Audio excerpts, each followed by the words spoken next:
Good evening and welcome to our Lenten worship series. I'm Deacon Amy. Our theme for this Lenten series is Pilgrims on the Journey. Mary Magdalene was one of the first and most steadfast pilgrims of the Christian faith and is perhaps one of the most intriguing characters in Jesus' story. She is mentioned in all four Gospels, but really not a lot is known about her. Books, movies, and even religious traditions have added layers of mystery and some blatantly false narratives to this woman who was a close follower of Jesus. She has been painted as everything from a prostitute to perhaps Jesus' wife. None of that is supported in historical or biblical text. Scripture doesn't give us a lot of details about Mary Magdalene. Luke tells us that Jesus cast out demons from her.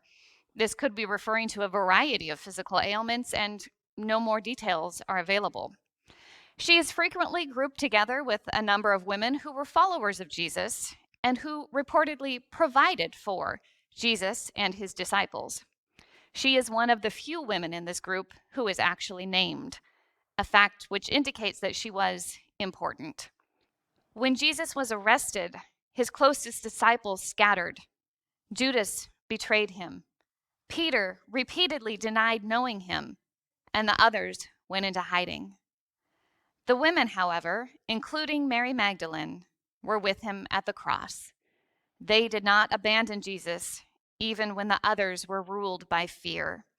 Mary Magdalene and the women were with him as he drew his last breath. They were with him as his body was placed into the tomb.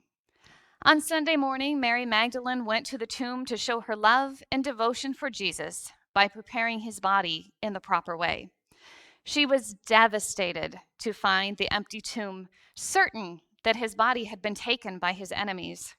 She heard a voice behind her saying, "Woman, why are you weeping? Whom are you looking for?"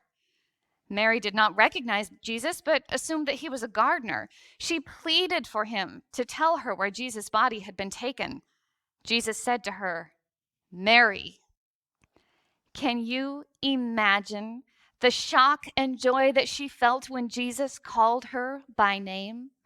The text only tells us the words that she said and not the emotion that they carry. "Teacher," she cried out. That single word is so full of meaning. Teacher, leader, Messiah, friend.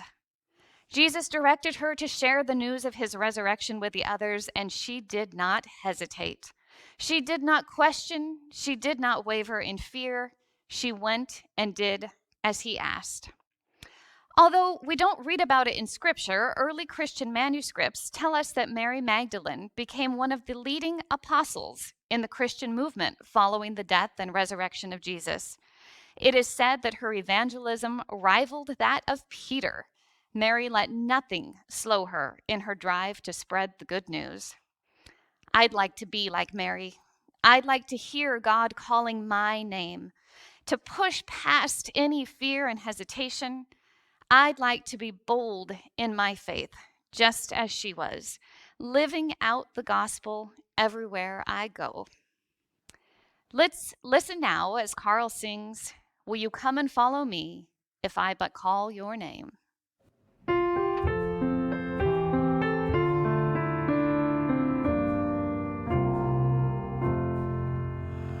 Will you come and follow me if I but call your name?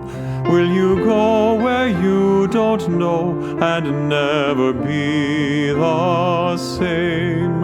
Will you let my love be shown? Will you let my name be known? Will you let my life be grown in you and you in me? Will you leave yourself behind if I but call your name? Will you care for cruel and kind and never be the same? Will you risk the hostile stare? Should your life attract or scare? Will you let me answer prayer in you and you in me?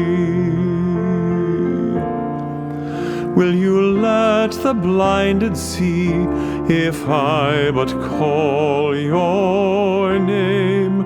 Will you set the prisoners free and never be the same?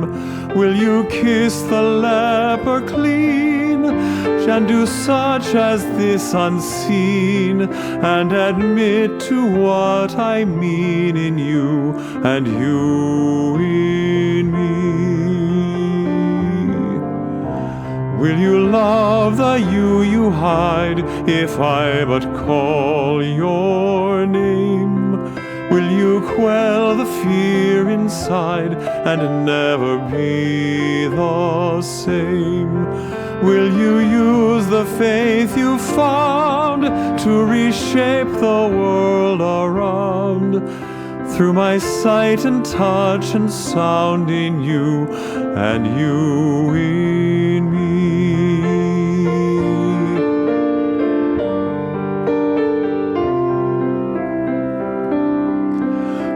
Lord, your summons echoes true when you but call my name.